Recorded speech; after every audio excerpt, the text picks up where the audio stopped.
The ball hits the net for a third time. The whole stadium is on its feet, a wall of red and white sound rolling down from every tier. He has just done what no North American has done in 96 years, a World Cup hat-trick, and the entire building is shaking. But watch his face. Nothing. No scream, no slide, no fist to the sky, as if he'd merely tied his boot. How does a kid who didn't kick an organized ball until he was 10 end up here, perfectly still, at the center of a nation's loudest night? This is the story of the Iceman. He was born on the 14th of January 2000 in Brooklyn, New York, the son of Haitian immigrants who had crossed borders looking for something steadier than the ground beneath them. As a baby, he was taken back to Haiti, raised for a time in the country of his parents' blood. Then, when he was 6, the family settled again, this time for good, in Ottawa, Canada. Ottawa is not where you go to be discovered.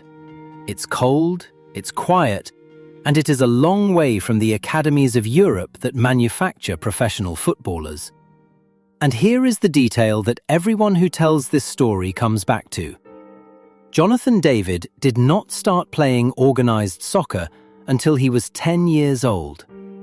No elite academy, no scout circling, just a boy who loved the game late and learned it on his own terms. Age 10. That's when the clock started. He played for local clubs, watched football obsessively, and copied what he saw. The movement, the timing, the finishing. He was not the fastest or the biggest. He was the one who always seemed to be standing exactly where the ball ended up. That instinct carried him across the Atlantic. As a teenager, he earned a trial in Belgium with KAA Ghent, and the club took a chance on a Canadian almost nobody in Europe had heard of. Ghent. And then it began, almost immediately. In his first 5 games for Ghent, Jonathan David scored 5 goals. 5 goals, 5 games. The overlooked kid from Ottawa had announced himself. What struck people first wasn't power, it was intelligence. The runs were perfectly timed, the touches economical, the finishes calm. Nothing wasted. He could drop into midfield and link play, then ghost into the box a heartbeat later to score.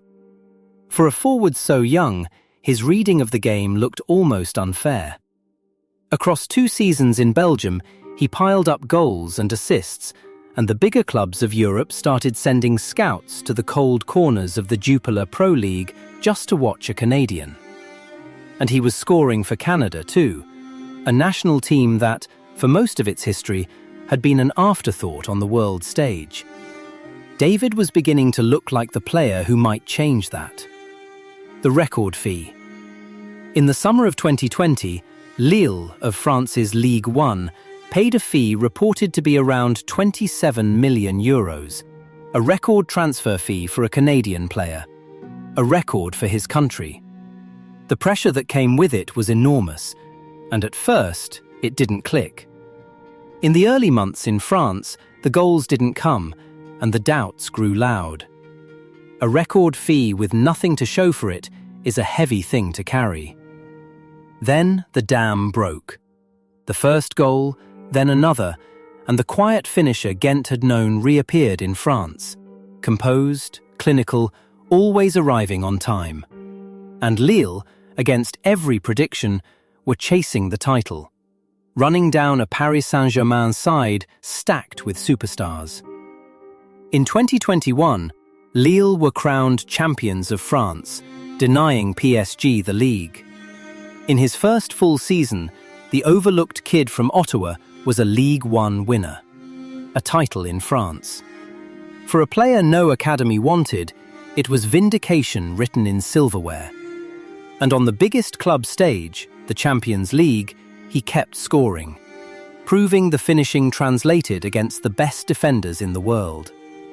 Season after season in Lille, the pattern repeated. 20-plus goal involvements, the same unhurried movement, the same expressionless finish. He became one of the most reliable forwards in France, and one of the most underrated in Europe because he never sold himself. No theatrics, just goals. It was here the nickname took hold, the Iceman. Score a vital goal in front of 40,000 people, and his face would barely move.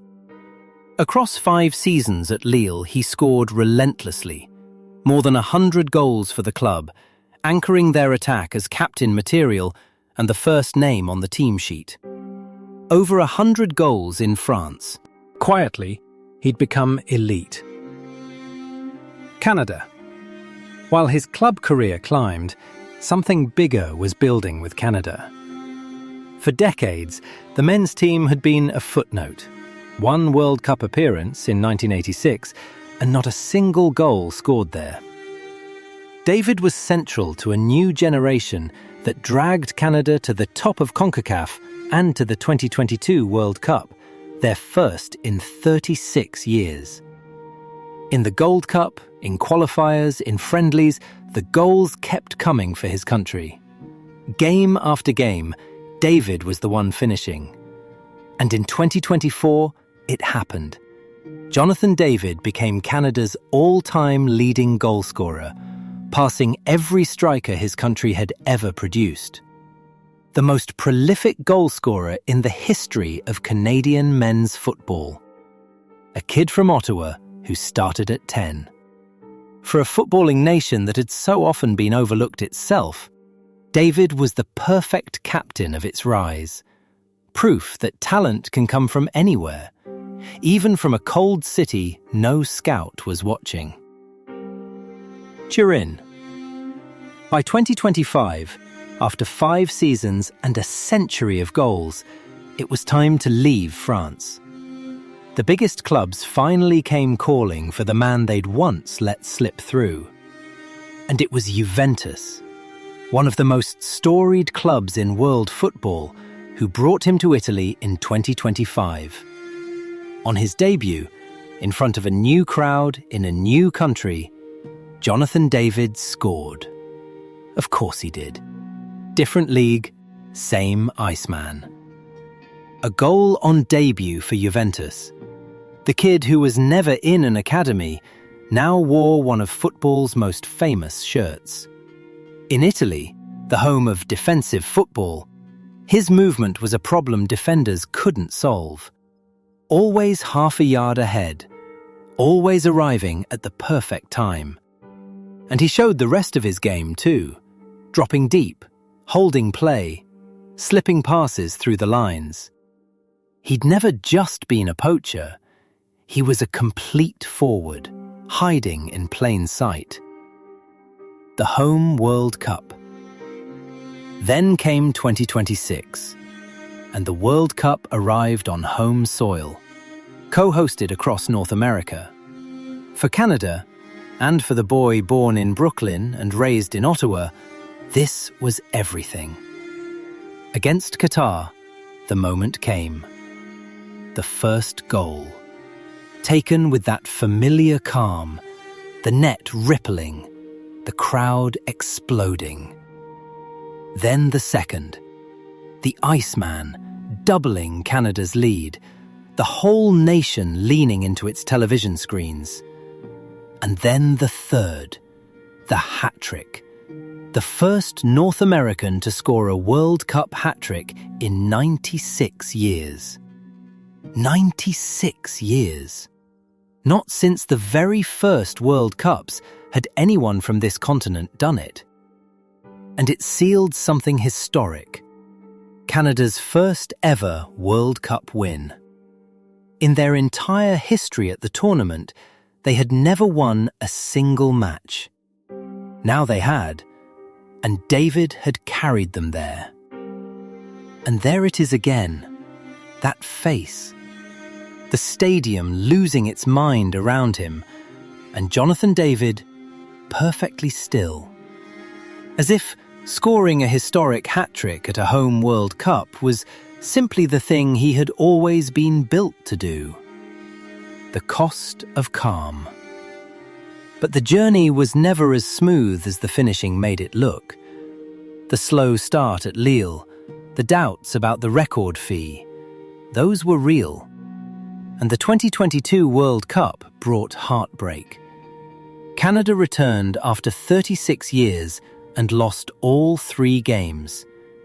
David and his teammates went home without a point, the dream over almost before it began. That cold expression often invited criticism too. Some mistook his calm for indifference, wanting more passion, more noise, more of a show. But those who knew him understood. The stillness wasn't emptiness, it was control. A late starter who'd had to teach himself everything had simply learned to keep his head when everyone else lost theirs. The biggest moments, the late winners, the decisive goals, never seemed to rattle him. That, in the end, was the whole point of the Iceman. What it means. So where does it leave him? At Juventus, in the prime of his career, the all-time top scorer of a nation that is suddenly, finally, a footballing country that matters. And ahead of him, more of a World Cup on home soil. A stage where a quiet kid from Ottawa is now the man an entire continent watches. Think about what that does. Somewhere in Ottawa, or Toronto, or a small town no scout has ever visited, there's a 10-year-old just discovering the game, exactly as he did. And that kid now has proof that you don't need the perfect academy, the perfect start, or the perfect city. You need timing, intelligence, and the nerve to stay calm when it matters most. Jonathan David, the Brooklyn-born, Haitian-rooted, Ottawa-raised late starter who nobody picked, became the most prolific goalscorer his country has ever produced, and the face of its loudest, proudest night. No scream, no slide. Just the quiet assassin doing the only thing he ever really had to, putting the ball in the net. If this story stayed with you, subscribe to Beyond the Boots for more. The boots tell the story. We just follow the footsteps.